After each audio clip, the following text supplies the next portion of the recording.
জানেন ইন্দিরা, আমার একটা অদ্ভুত ফিলিং হচ্ছে। জীবনটা কেমন রঙিন হয়ে উঠছে।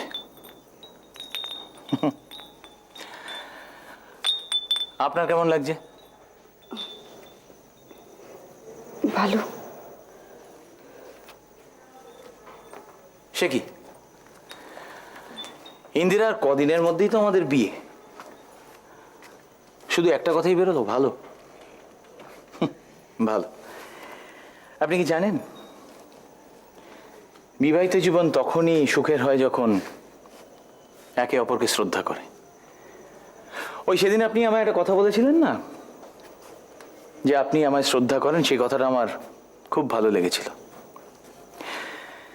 দুজনে যদি দুজনকে শ্রদ্ধা করতে পারে তাহলে বিয়েতে সব সুখই পাওয়া যায় ইন্দিরা। সেটা তো আমিও চাই। নিন, এবার তৈরি হয়নি, আমরা একটু বেরোবো। মানে? মানে কদিনের মধ্যেই তো আমাদের বিয়ে, কিছু কেনাকাটা করতে হবে না? ইন্দিরা, আমি চাই আপনি আমাদের ঘরটা আপনার মনের মতন করে সাজিয়ে তুলুন। না জিৎ,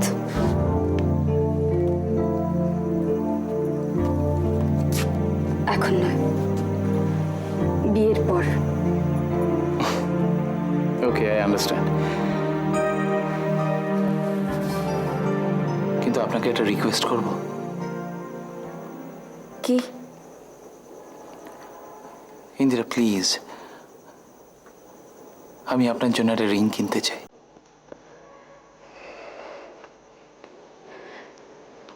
দেখুন জিৎ, আমি আপনাকে আগেও বলেছি, আজকেও বলছি, আমাদের বিয়েতে কোনো জাঁকজমক হবে না। একটা ছোট্ট অনুষ্ঠান হবে যেখানে শুধু বাবা উপস্থিত থাকবেন। সে কি, আপনি বর্মন বাড়ির কাউকে জানাবেন না? না, বর্মন বাড়ির কাউকে কিচ্ছু জানানো হবে না। আসলে বাবা চান না যে বর্মন পরিবার থেকে কেউ আমাদের বিয়েতে উপস্থিত হোক।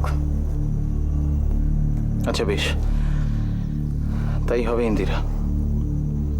আপনার বাবা যেটা চাইছেন সেটাই হবে। ও হ্যাঁ, ভালো কথা। কি? ইন্দিরা,